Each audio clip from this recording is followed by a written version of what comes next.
Right, we're going to ramp it up a little bit for video 2. So now you know the method of how to make a part. I'm just going to kind of blitz through making the other parts, and I'll show you just how fast it can go when you get used to the shortcuts and you know what you're doing, okay?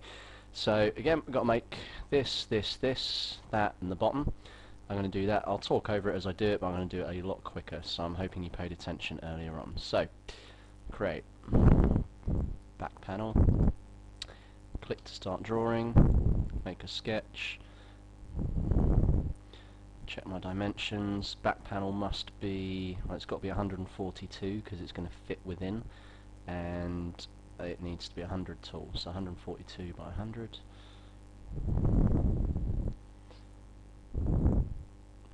Press tab to skip. Doesn't matter if it's the wrong way around. Done with that, finish the sketch. I need to extrude it, so I'm going to press E for extrude. 4mm, click OK. Alright, the mother-in-law's phoning me. Alright, sorry about that. That's pretty rad, she's making me dinner. Can't complain about that. So, done. Anyway, done with that part. Click return. Going to constrain it now, so press C for constrain. Because I've got the long side here, I want that face to fit onto there. I'm going to make sure it mates. Did I do that right? No, I stuffed that up, so cancel that. So it's this glued against that, and then flush that with that, and then flush the top with the top. Okay, so we've done the back panel. Something that's quite cool now, I'll just show you as an off topic. You can change the material that parts are made out of. So if I double click on this part, and up here I've got it's default at the moment. It takes a while to load, okay, but I've got a whole bunch of materials. I could make it satin blue or foil gold. It's going to be made out of plywood though, so I'm going to go down and have a look what they've got in the way of wood. Nothing apparently. There are different libraries. I'm not sure if they're all installed on the computer at school, but so I've changed the Autodesk material library now. There might be some more materials. Let's go mahogany. Okay. Right, there we go. And it's just changed the texture there. Sometimes it's quite nice to do that because you can. It's easier to spot where panels are different. So although it looks a bit gaudy, I'm going to make that panel mahogany. I'm going to change this panel to be like a red colour. Let's make it ivory gloss, whatever that happens to be. It's kind of white. I'm going to make this panel a different colour altogether. This will pay for itself when you do the notches because it'll be easy. So let's make that blue, wall paint glossy. Finish edit. By the way, right-clicking finish edit, sorry, don't ignore that, as I just did, is the same as clicking return up at the top. And do remember, obviously, because both of these panels are mirrored, they're both going to be white, aren't they? You can even go more intimate if you wanted to have like a panel. I don't know why I said the word intimate. You can go more detailed. If you want, say, this panel to be a different colour on one face to the rest, double click on it and select just the face, and then right click on it and go to properties, and then you can make just that panel a different colour, so like black for instance. Okay, so now what you'll see is I've got a black outside bit and a wooden inside bit, so you can mess around with the colours and do what you like. There are some pretty cool textures in there. There are reflective ones and chrome effect ones and whatever, but just, you know, be aware of it. Excuse my coughing. Anyway, going to make the other panels. Let's make the roof. So I'm going to do it a little bit differently now. I'm getting to a point where I'm losing track of where I've got to remove material and whatever, so I'm actually going to draw onto an existing area now with a new part, and I'll show you how I do that. So I'm going to create my top panel, and it's asking me click to start drawing it. Now instead of just clicking randomly in space, I'm going to click on the top of an existing part, and I'm going to make my sketch as well. Rather than making it on a work plane, I'm going to make it on the top of here as well. Okay. Now we've got a very useful tool we can use. Ignore that little pinky area, that's called a work plane, and I don't know why Inventor insists on putting them everywhere. If you want to get rid of it, just go View, Object Visibility, and untick all work features or work planes. It will disappear. Anyway, go back to 3D model and make sure, sorry, we should be on, my mistake, we should be on the sketch tab because we're trying to sketch. Very useful tool here called Project Geometry. What it does is it allows you to select geometry from other sketches to base your current one on. So I'm going to select that edge, you see they go green, and that edge, and I'm going to rotate my view a bit just to remind me where I am. I also want that as a frame of reference, and that little bit there, because this is how big that panel needs to be. It needs to fit within that area. If you want to get your sketch back nice and flat, by the way, you can either click on your cube here, so I could click front, or you could click this little thing down here, look at, and then look at that face, and it will align the view so you're looking at it. Right, so I know now I've projected the geometry, I want my panel to fit in here. So I'm going to choose a rectangle tool, and because I've got these green lines available now, I can kind of use them and my drawing will snap to them. So I've got an outline now that will perfectly match in that hole, and I haven't even got to worry thinking about dimensions because it's sized based on the other panels that are there. If you didn't understand that, don't worry too much, but if you did, you can see how that's very powerful. You can use existing parts of the drawing to build other parts from, and it makes things quicker. Anyway, finish sketching. We need to extrude that, so there we go, extrude. I want that bit extruded, and we've got to be a bit careful here. I want it 4mm, but the problem is it's pointing up, and I wanted it to be down inside the box, so I'm going to click this one, direction, and change the direction it moves. Easy fix, click OK. Right, we're done with that part, so click return. So now I've got my roof, and can you see where I've used different colours? Look, we can confirm yes, they all fit together as a box as we intended. Right, I'm going to make this panel here now in the same method. You're obviously going to notice an issue here. The laser cutter will cut panels two-dimensionally at 90 degrees, so you will have some sanding and stuff to do. You'll have to sand the corner off this bit in real life to make them fit. But anyway, we'll make the panel as big as it needs to be, and then we'll other bits you'll have to do when you just manufacture it. You just can't get away from certain things. So we're going to create another part. Let's call it front window.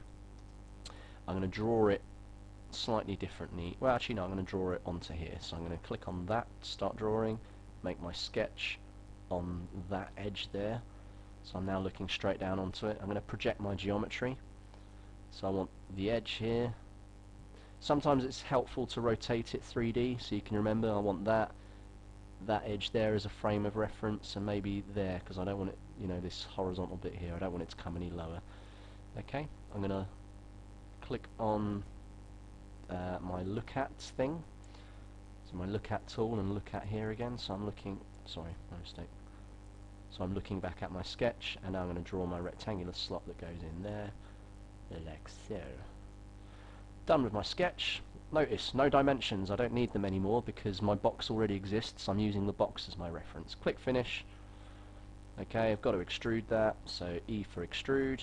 I don't want these bits here, I just want that middle panel, so choose it.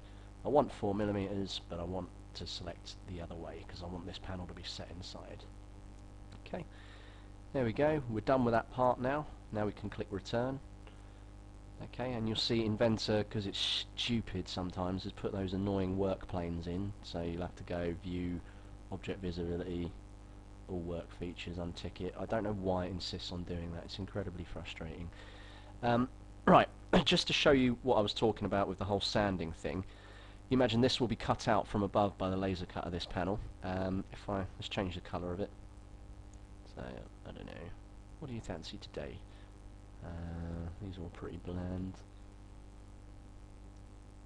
Stainless polished. Look at that. Oh, reflection, man. That's sick. Look at that. Wow. Yeah, you can see like a car in it as well, or some bloke in the car park who took the. Like, who's that guy? Anyway, so you've got your nice chrome panel here and your grey panel here. What's quite cool is you can temporarily make panels invisible to inspect. So if I just select my side panel and right click on it and over here it's highlighted, right click on it and uncheck visibility. Can you see it's disappeared?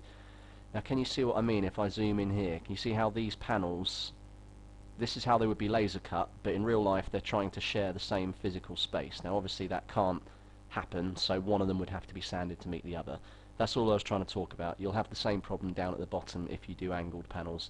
Any of you who are doing a kind of hexagonal shape or a polygon of some sort, you're going to have the same deal. Alright, anyway, can you see here, if a panel is made invisible, as a reminder, it makes it go grey. So if you want it back, right click on it, visibility, there it is, and it will appear back. You know that whole project geometry thing? I'm going to show you why it's so powerful now. Because I drew these two things based on these edges here, if I make a change to stuff, in fact, you know what? I'm not going to do it because it's going to mess things up. I'm not going to bother showing you that now. It'll just blow your mind, and it will complicate things even more than they already are. So anyway, let's just make the panels the way we know how, Mr. Winter. So let's go back to assemble, if you're not already on it, and create a new panel. We're going to make the lower top panel now. Same method. I'm going to draw onto that. I'm going to make my sketch onto that. I'm going to get rid of that annoying work plane because I hate work planes, it just annoys me. So get back the sketch tool, project some geometry. So this panel's got to fit inside of here, so I want that edge, that edge, that edge, and I probably want it to go I could make it butt up against that, but it would be more secure. I'll just show you what I mean. It'd be more secure if this bit of wood went underneath this bit of wood. So I'm going to pick the back edge. Alright, there's my frame of reference. Get my rectangle tool, be careful. So I want to draw in here, up to there, up to that back edge. That's the size of this panel. Just confirm I'm happy. Yeah, that looks cool, that's what I want. So finish sketching. I need to extrude that. Again, it seems to pick the wrong direction, so down and only 4mm. Okay, and now return. Right, I've now got everything but the bottom of the box, so I'm just going to really speed it up now. Create bottom of box, click start drawing, click on there, make my sketch, rotate the view because it's gone the wrong way, click on there, project, no, get rid of the work plane. Work planes, why? The old Inventor never used to do these stupid work planes. Anyway, project geometry, so I want that, I want that, I want, again, rotate your view if you're not sure what you want. I want it to butt up against that, and butt up against that, make my rectangle fit within there, just check I've got that right edge, yep, like that. Okay, right click, finish sketch, extrude that the other way, 4mm. Bosh. Okay. Right. We're finished now, so we can return or finish edit, whatever your preference is. We've got a box now. It looks like some kind of Harlequin box. It's made up of loads of different colours, but it's a box. There are things we've got to add in. We've got to add in this horrible heart attack. I wasn't recording the video then. We've got to add in the window at the front. We've got to add in the notches, which will take a lot more time, but will make our product much stronger. And we've got to make the battery access panel, and at that stage it's ready for laser cutting. But for your folder, if this was your coursework, I'd encourage you to go on and change all the textures, maybe import ready-made models of switches, LEDs, displays, and stick them in the locations where they go, so you can actually put this in your folder and pick up some, well, loads of marks for doing it, because those examiner guys, they love a bit of CAD-CAM, and this is a good bit of CAD-CAM. So I'm going to do a few other bits, right, just watch me now. So I want to make a window, and it's in this panel. So this was our kind of arched window thing. Again, I'm going to freestyle it because that's how I roll. So double click on the bit I want to change. Everything else has gone grey. Now I want to make a new feature, so I'm going to make a new sketch for my feature. So get the sketch tool, click on there. I'm now going to draw it. I'm going to do it in an interesting way to show you a method. So I'm going to use the circle tool, and I'm going to use the fact that Inventor allows you to sort of line up with the middle. Can you see those little dotted lines indicate you're in the center horizontally, and now I'm in the center vertically. So I'm going to draw a sort of circle shape. I'm going to draw another circle shape, and I'm going to draw a line through them. I'm just showing you a very quick way of getting a shape you want by using other shapes. So I only want this top bit here. Now this is where this tool here comes in very useful, trim. It's similar to the one in 2D design. And I'm going to trim away the bits I don't want. So I don't want that, I don't want that, I don't want that. Right click OK, there we go. I might have made my little window. Now that's probably a bit small compared to what I wanted on here. I'll leave it up to you. There are other ways of doing it. You could use the ellipse tool, look, so line it up in the middle. What did I do there? Sorry, the ellipse draws from the middle, there we go. That's looking a bit better. You got other wicked tools like offset, look. Offset, you might know this from 2D design. If you click, it allows you to repeat the shape but inside. Maybe draw my line through it now. And then trim away the bits I don't want. So there's my little window. I'm done sketching. I just want to show you something, by the way. This would work normally. What I'm going to do is I'm going to deliberately make a mistake, because I probably should have pointed this out at the start of the video. I'm going to draw a line, and I'm going to accidentally click it so it doesn't quite meet the end. Alright, and I'm going to finish the sketch, and now I'm going to try and extrude it. Now you'll notice I can't pick the bit I want to extrude, I can only select the whole thing. Inventor is not smart enough to realise that you wanted this bit. Basically, if a sketch does not form what's called a loop, as in a continuous solid outline with no breaks in it, it won't allow you to extrude it. So I need to go back, change my sketch, patch up my little breakage. Sometimes, by the way, these breakages are so small you can never even spot them, and you wonder why it won't let you extrude. I guarantee it will be a break in there somewhere. You'll have to zoom in on all your corners and just check it out. Anyway, finish that. Now there's no break in it. If we click extrude, you can see we can select it because it's a solid outline. So we want that, we want it as a cut, doesn't matter how far, as long as it cuts all the way through. We're done, so finish. Right, so now we've made our window in the front. We might want to make our battery access panel, so I'm now going to click on the bottom, click on here, make a new sketch. Did you see I right clicked that time rather than choosing the menu item? You can do it either way. Right, rather than redraw it and spend ages trying to line it up, why not get offset tool and offset? That gives us an exactly linked shape. Let's just give it a size we know, so I'm going to make that 130, a nice round number, and everything else will size in compensation. Finish the sketch, extrude, make that a cut, finish edit. Okay. Now, what you've got to remember is, alright, there might be a whacking great hole in the box here, but when we import that into 2D design, it will just be an outline, and it will just be instructions to follow. So I'll just show you what I mean quickly. You might think, oh, have I got to now go and make a panel to stick back in that hole? You actually don't have to if you're clever about it. So, right, I'm going to show you how to take bits into 2D design now, and then we'll come back and do the notches thing. So, what you need to do, the bit you want, double click on it, select the face that represents the shape you want, and right click on it, and go export face as. Okay, and you'll get this appears. Make sure it says AutoCAD DXF, and just for ease, so I don't have to find it, I'm going to save to the desktop. I'm going to call this bottom panel. It gives you a warning that it's not in the project, but that's fine. Yes.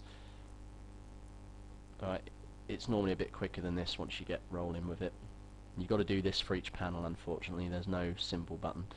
And now if we go into 2D design, which you're going to need to use anyway just to lay up all your bits onto one sheet and make sure they're all collated. Oh, look at that. If you ever wondered what amazingly talented person built the college lectern logos, the ones you see in assembly, that was me. I know, I'm not just a pretty face. So import file and go to wherever you saved it, and I should have something called bottom panel. There we go. Okay, the only thing you've got to remember to do is click millimeters, because it will come out in stupid American size. Right, there we go. That is my bottom panel. Now you should know from how the laser cutter works, if you sent that to the laser cutter will just go burn all those black marks out, and you'll still be left with a piece of wood here and a piece of wood there. So all I'm trying to say is, just because the bottom's missing in the 3D model doesn't necessarily mean you need to go to the effort of making it for when you export the bits into 2D design. Okay. Right, from this point on, this works. I should really be making my notches, okay, and this is where it gets a little trickier. You've got to make a notch and then cut a hole on the receiving part. So I'll show you how to make one notch, we'll end the video, and then the rest of it I'm going to leave up to you. I imagine carnage will ensue. The reason I've got to end the video is A, it's 20 minutes long, and B, my mother-in-law, you remember her from earlier? Yeah, she's probably going to get a bit funny about me being late round to dinner. So let's make the notch on this corner a bit like I suggested here. Okay, so first of all I'm going to make the notch that sticks out, so I'm going to click on this panel, make a new sketch, create a new sketch on there, and I'm going to draw my notch as a rectangle. Again, I'm just going to snap it to the grids that are there. Just draw it if you want, get your dimension tool. Your notch should be 4mm deep because that's the thickness of the wood, and it's always a good idea to make them a nice round number that you'll remember. So I'm going to pick 30, and that will do that. Okay, I might as well do the other side while I'm at it. So again, you can't see it on your screens, but there's a dotted line that's helping me line it up with a panel on the other side because you want them at the same height.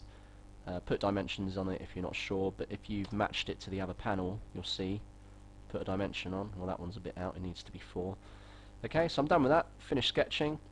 I now want to extrude, move that out of the way, that bit and that bit, but you can see they're pointing the wrong direction, look.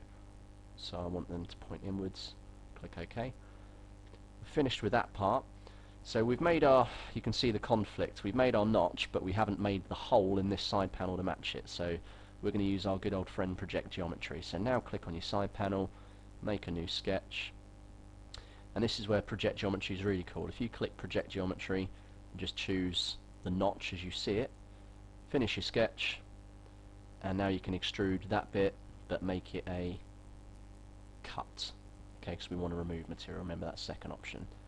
Okay, return, there we go, and it's starting to take shape now. Okay, so that didn't actually take too long. Remember, because this part was based on that part, what I changed on that one changed on this one, so luckily they match. So you could now go over your object. You don't need to go nuts with the notches, just put one on each side, you know, so long as it's a decent size, one here, one here, one here, a bit like I've tried to draw on my plan. If there's one notch per side, it's going to be a wicked drawing. After that, do what I said, so click on the part you want, right click, export face, export every panel as a DXF. Your final job is to import all those panels and lay them out nicely, you know, like we do to minimize wastage of wood in here, and then send it to the funny bald man we call the technician, and he'll laser cut this out for you. Right, I'll go see the mother-in-law and have some dinner. Hopefully you lot will have managed this. Anyway, see you later.